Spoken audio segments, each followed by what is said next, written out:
Hello viewers, আসসালামু আলাইকুম।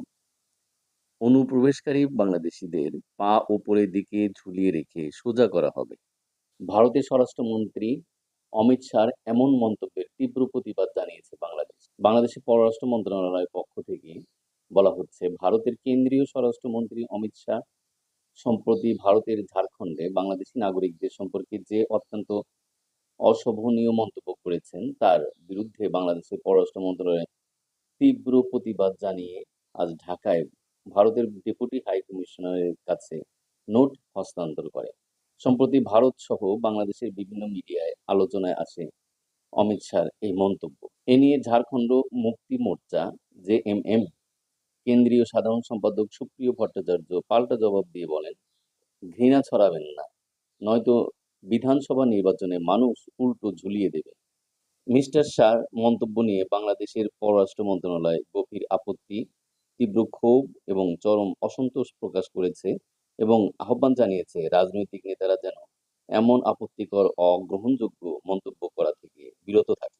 অমিত শাহ ঝাড়খণ্ডে তার ভাষণে বলেন, বিজেপি ক্ষমতায় আসলে রোহিঙ্গা এবং বাংলাদেশি অনুপ্রবেশকারীদের বেছে বেছে সেখান থেকে বের করে দেবে। তারা ভারতের সংস্কৃতি বিনষ্ট করছে, সম্পত্তি দখল করছে, নারীদের বিভিন্নভাবে নকল বিয়ে করছে, ভারতের আয় রোজগার লুট করছে।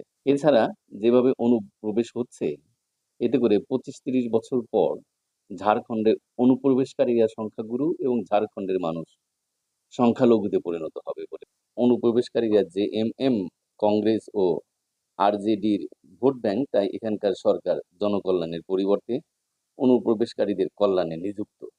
এর আগে শুক্রবার ভারতের পূর্বাঞ্চলীয় রাজ্য ঝাড়খণ্ডে এক নির্বাচনী সমাবেশে কেন্দ্রীয় স্বরাষ্ট্রমন্ত্রী অমিত শাহ বাংলাদেশি অবৈধ অনুপ্রবেশকারীদের উল্টো ঝুলিয়ে সোজা করবেন বলে যে হুমকি দেন, তিনি এতে আরো বলেন, ঝাড়খণ্ডে বিজেপি সরকার গঠন করতে পারলে প্রত্যেক বাংলাদেশি অনুপ্রবেশকারীকে খুঁজে খুঁজে বের করে উল্টো ঝুলিয়ে রাখা হবে।